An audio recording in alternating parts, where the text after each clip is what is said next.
Chào các bạn đã đến với kênh Thúy Crochet Anything.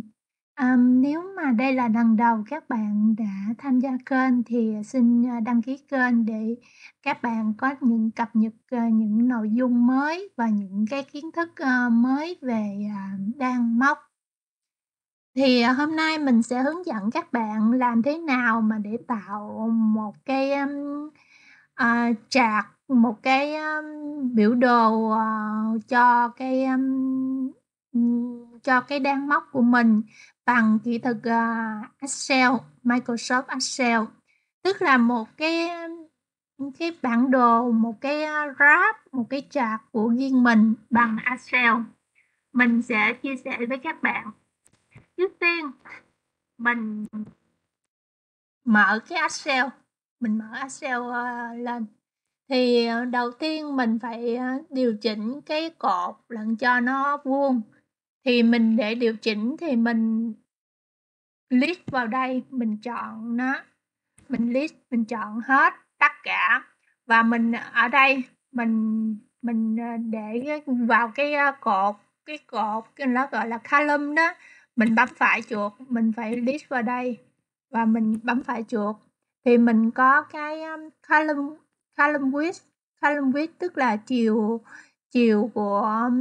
ngang của cái cột thì mình chọn sẽ là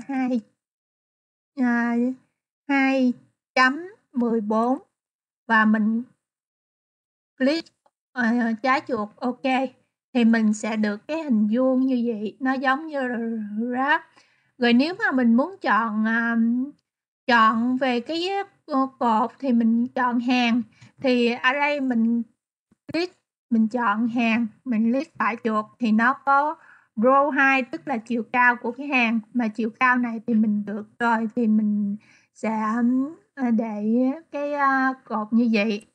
Thì mình sẽ đi từ đây, mình sẽ chọn cái bản đồ mà mình muốn là mình sẽ chọn từ đây, mình chọn nó cho tới thường là 25 thì 25 là ở đây của mình trừ 2 thì là 26, 24, 27 là 25 cái này là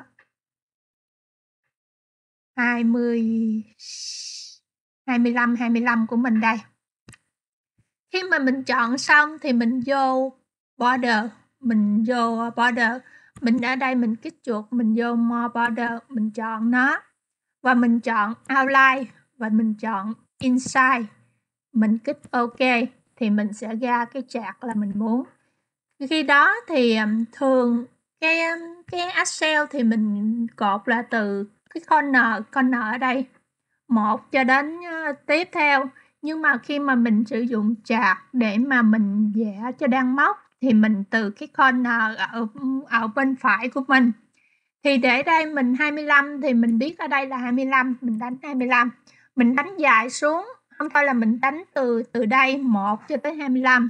Nhưng mà trong Excel thì mình làm cái kỹ thuật này đúng không? Mình có 25. Ở đây mình đánh bằng cái cột này trừ cho 1 là bằng 24. Từ 24 này bạn kéo xuống đây. Bạn được một cái bảng, bạn khỏi mất công đánh là mình có được cái chart. Bên đây cũng tương tự. Excel thì mình nhớ là ở bên góc trái và bên góc trái nó kéo xuống, nhưng mà khi mà mình đọc chart của đan móc thì mình góc phải. Ở đây cũng là 25 thì mình đánh 25. Mình enter, mình đánh qua đây, mình đánh dấu bằng. Mình đánh cái cột này trừ cho 1 chứ các bạn, trừ 1, mình enter. Ở đây mình kéo qua đây thì mình được cái chart của mình. Đó là 25. Thì khi mà mình có được cái border này thì mình có thể mình chèn ảnh, chèn những cái mũi tên, hay là mình có thể copy, mình có thể paste, mình dán, hay là những cái vấn đề gì đó. Thì thông thường thì mình tới hàng cái 10. Hàng 10 là ở đây 1, 2, 3, 4, 5, 10. Mình kích vào cái hàng 10 này, mình đánh cái hàng 10 này. Thì thông thường 10 thì nó sẽ đậm hơn, thì mình vô border. Mình chọn cái line. Mà ở đây thì Thí chọn cái line đậm hơn. Và ở 10 thì mình ở cái 10 là mình nãy chọn cái kia, thì mình chọn cái line này đậm hơn, thì mình kích OK. Là mình sẽ phân biệt được cái hàng thứ 10 đây. 1, 2, 3, 4, 5, 6, 7, 8, 9, 10. Ở hàng thứ 10 đây là một cái hàng đậm hơn. Giả sử thí dụ hàng 20, mình chọn cái hàng, mình cũng vô border. Ở đây Thí sẽ chọn cái line này, và Thí cũng chọn cái top, tức là cái border, cái viền đó, mình chọn đây thì nó sẽ là 10, 20 như đây. Và ở đây ngang, Thí ra chọn ở đây là 10 cái hàng này, thì Thí cũng vô border. Và Thí 10 thì nó nằm ở bên đây, thì Thí sẽ chọn cái line là line gì, và Thí sẽ đậm nó lên.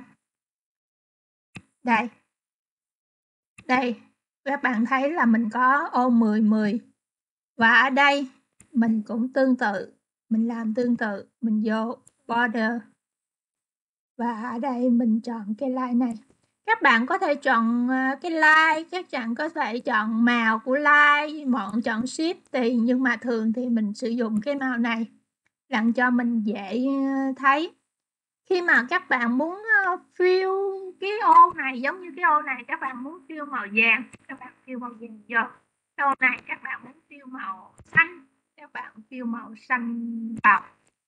Thì nó là một cái chart của mình, và mình cứ yêu như vậy. Thì cái chart của Đan Móc thì các bạn có thể đếm cái ô này là như là thiêu chữ thập. Thiêu chữ thập thì mỗi ô là một chữ thập vậy thôi, không có gì đơn khó khăn. Nhưng mà chart Đan Móc thì mỗi ô thì Đan Móc thì nó khác nhau. Ở đây mình sẽ hướng dẫn luôn các bạn cách đọc chart của tà áo dài, hay là các chart mà tiếng Anh nó gọi là filler crochet đó các bạn. Thì filler crochet mỗi ô mà không đánh dấu, không đánh có màu là ở đây ô này nó gọi là ô trống, và ở ô có màu nó gọi là ô fill, tức là ô đặc tức là ô không trống. Ô trống của mình thì mình gồm có một mũi kép và 2 mũi bính. Ở đây 1 mũi kép lên ha, và 2 mũi bính. Ô đặc của mình thì mình ở đây là có 1 mũi kép, và ở trong đây mình có thể là có 2 mũi, 3 mũi. Cái ô đặc là phải 3 mũi, sẽ 3 mũi hoặc là 4 mũi, nhưng mà thông thường thì sẽ là 3 mũi. Thì cái ô đặc này 3 mũi, mũi này là mũi chia, mũi chung, xài chung, thì ở trong ô này mình sẽ là 1, 2, và cái ô này sẽ là 3 mũi. Và cái ô này là ô trống thì mình sẽ là 2 mũi bính và 1 mũi kép. Và ô đặc này mình sẽ là 2 mũi kép, và ở đây là 1 mũi kép. Khi mà ô đặc là 2 ô liên tiếp, mỗi ô là 3 mũi và 1 mũi xài chung, thì mình sẽ được 5 mũi kép. Đó là cái đọc chart của cái tà áo dài, hay là crochet filler crochet, thì nó gọi là như vậy.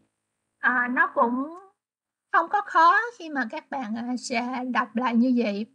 Khi mà các bạn muốn tạo chart và các bạn muốn tính được cái bao nhiêu mũi á, thì trong cái filler crochet thì nó sẽ là ở đây cái mỗi ô của mình sẽ là 3 mũi và 1 mũi chung, cho nên 2 ô sẽ là 5 mũi. Thì cái công thức của mình là cái số ô. Ví dụ ở đây là 25 ô thì mình sẽ nhân 2 là 50 ô. 50 ô là 5 mũi kép, 50 mũi kép, và mình cộng thêm 1 thì sẽ là 55 mũi kép. Khi mà mình tạo gầy mũi mình sẽ tạo 51, xin lỗi các bạn, 51 là 25 nhân 2 là 50, cộng 1 là 51. 51 mũi. Nếu mà mình lên, mình chưa có tính cái 3 bính để tạo một mũi kép đó. Nếu mà 51, bạn phải lên thêm 3 bính nữa để tạo thêm một mũi kép. Mình ở đây thì mình giới thiệu các bạn cách tạo chạc, và ở đây cái tạo dây số 2 mình sẽ hướng dẫn cách đọc filler crochet. Như mà mình nói, mỗi ô trống là một mũi kép và 2 mũi bính, một mũi kép. Đây là một ô trống của mình, một ô trống của mình, và ở đây là một ô trống của mình. Ở đây mình đã xong một ô trống là mình xong cái này, mình sẽ đi 3 mũi kép là cái ô đặt của mình, 1 2 3, nhưng mà nó xài chung một mũi ở đây là tới một mũi trống của mình, là nó xài chung một mũi, cho nên 3 mũi đây. Và một ô trống của mình sẽ là 1 bính, 2 bính và một mũi kép, và tiếp tục như vậy. Nhưng mà khi mà mình gầy, mình nhớ cái 3 bính này và 3 bính này qua, mình gầy từ đây qua, thì các bạn nhớ 3 bính này. Nếu mà các bạn qua tới đây, các bạn lên 3 bính, nó là một mũi kép, và lên đây 1 2, và ở đây mình sẽ là 2 ô đặt, 2 ô đặt, tức là solid mesh, không là solid space đó các bạn. Thì ở đây mình sẽ, cái đây là xong một ô trống của mình, ở đây sẽ là 2 ô đặt, 1 mũi kép, 2 mũi kép, 3 mũi kép, 4 mũi kép, 5 mũi kép, tức là 3 và 2 là 5 mũi, và nó xài chung một mũi ở đây. Các bạn hình dung được không? Là một ô đặt sẽ là 3 mũi, nhưng mà cái ô đặt thứ hai chỉ có 2 mũi thôi, nó xài chung một mũi kép ở đây và tới một ô trống, và mình cứ tiếp tục như vậy. Đó là cái cách đặt chạc của mình. Và ở đây mình hướng dẫn các bạn cách tạo, hồi nãy mình tạo bản đồ, đồ thị đó các bạn, graph là đồ thị hay là bản đồ hay là chart mình đọc như vậy. Thì ở đây mình có chart cho trái cherry và một cái chart cho cái hot tulip. Thì cherry ở đây mình cũng làm như vậy, ở 26 ô và ở đây là 24 ô.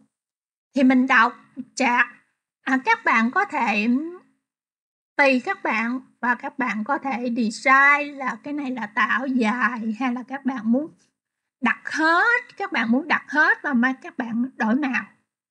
Các bạn đổi màu thì các bạn sẽ đi là ở đây là 3 mũi kép màu trắng. Hết, và tới đây các bạn đổi màu, đây là 3 mũi kép nhưng mà nó cùng chung một mũi kép. Các bạn nhớ như vậy. Nếu mà các bạn làm tà áo dài mà các bạn muốn có filler crochet, tức là mũi trống và mũi đặt, tức là mũi kính á, mũi trống và mũi đặt hay là mũi kính á, thì các bạn một ô trống ở đây, các bạn vào một mũi kép, 2 mũi bính, một mũi kép, và cái ô đặt này các bạn sẽ là cho 3 mũi kép cho mình.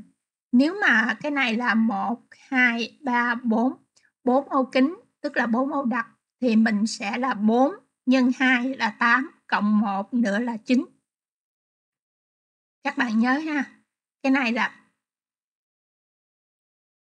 3 5 7 và 9. Ok, hôm nay mình sẽ chỉ hướng dẫn cho các bạn cái tạo đồ thị hay là vẽ những cái chart của đan móc bằng Excel, và mình có chỉ các bạn cái cách đọc chart của filler crochet và cái cách tính mũi, thì hy vọng sẽ giúp ích được cho các bạn. Mình xin kết thúc tại đây. Cảm ơn các bạn đã ủng hộ kênh cho mình, và xin đăng ký kênh để mà có được những nội dung mới